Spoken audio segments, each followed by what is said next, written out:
We'll start tonight with Sam Caniglio. Hey, Coach. Congratulations on the win. Jake has kind of struggled out of the gate, and then you gave him the start today, and he got his first win. How does it feel to kind of see him get some success today? Yeah, we need somebody else to step up and give us some starts. You know, it's no secret. I say it every time somebody interviews me that starting pitching is the key to this thing. So we're just trying to find pieces, man. And he's got a history here of being able to start. So he's gonna have to have a shot at this thing. So it was good to see him go out there and throw up some zeros and get some of his pitches back.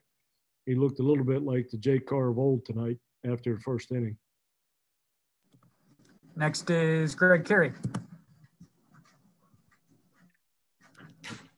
Coach, you indicated after Sunday's win that, you know, every season has that turning point.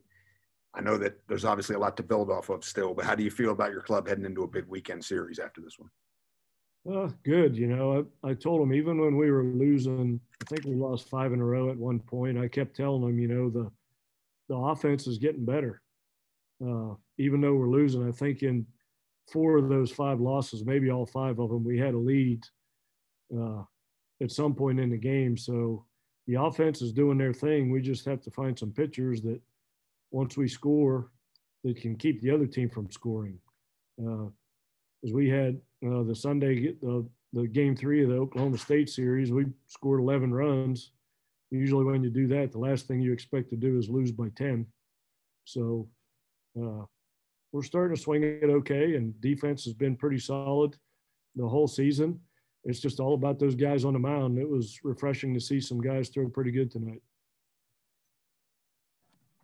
Next is Cody Nesper. Coach, going back to Jake real quick, what was his issue at the beginning of the season, and what's been different for him the last few times out?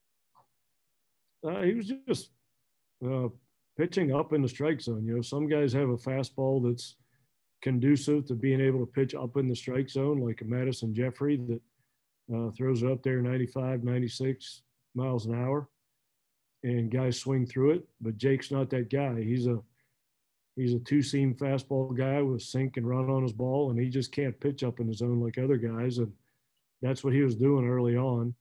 And, you know, we've made a conscious effort here in the last couple of weeks to get his fastball below the belt and throw it on the knees. And when he does that, he gets a lot of ground balls.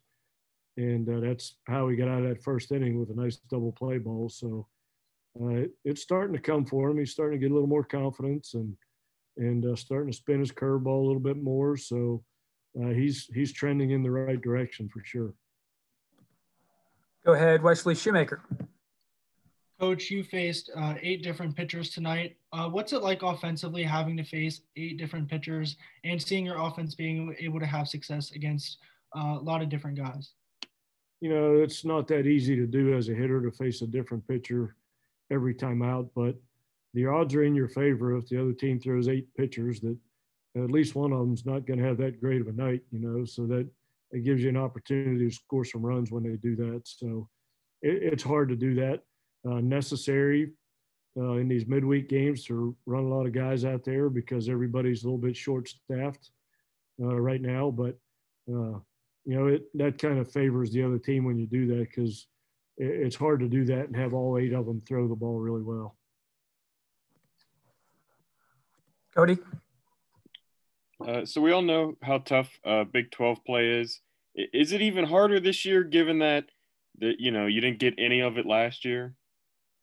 Yeah, it's harder because every team in the league is better because they've got, you know, between COVID and the draft only being 5 rounds, you know, top 4 teams in this league, top 4 or 5, they all have 5 or 6 kids on the team right now that probably wouldn't be on the team had the draft been a regular draft and had kids not gotten their years back. So I think the league is as good as it's ever been. And the Texas Techs and TCUs and Texases of the world or Oklahoma State, these are the best teams they've had in a long time. So that just makes it that much tougher. Back to Sam. Coach, you mentioned that you told your team that the offense is getting better. Tonight was another solid offensive performance, 9 runs and 11 hits. What are you liking about your offense so far right now? Just the way guys are competing. It's a lot of times it's hard in the middle of the season to make adjustments with your hitting because it's you're playing a lot more games than you are practicing. So, but we have guys that are making adjustments and getting better because of it, and working really hard at it. I think guys are the compete level is really high right now with everybody in the lineup, and McCormick's starting to swing it. Paul McIntosh is starting to swing it. Austin Davis had a great night. So I think there's several guys in the lineup that are swinging it as good or if not better right now than they have the whole season. And Greg. Coach, obviously when you went to Huntington, I know you weren't there, but team-wise, it wasn't the result you desired. Marshall's really struggled since then. Was there any talk about their struggles and kind of not letting them snap this losing streak tonight as you tried to get even with them from earlier?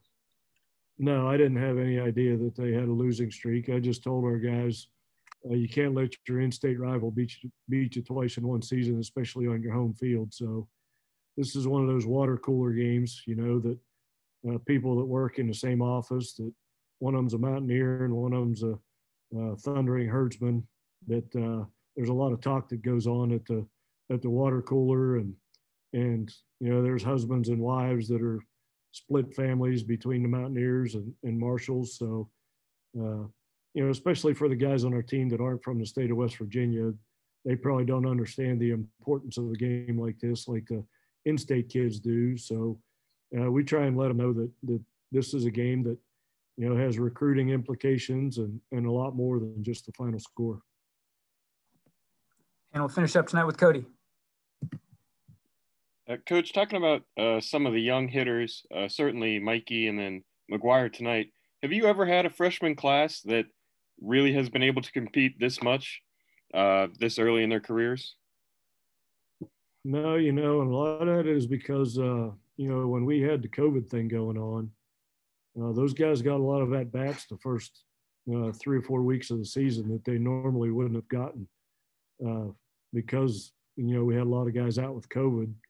Early on before you start conference, you try and get those freshmen as many ABs as you can, but usually it's about 5 or 10 each, going into conference play. And you don't ever really know what you have until they become an everyday guy. But the fact that they had to play so much early on kind of gives you an indication of what they can do for you. And we said guys like Holbrook and Mikey and those guys have gotten in there. Braden Berry's gotten in there a lot and have shown pretty well for us that those guys are going to have good careers. All right, Coach. Thanks for your time. Really appreciate it. All right. See you, fellas.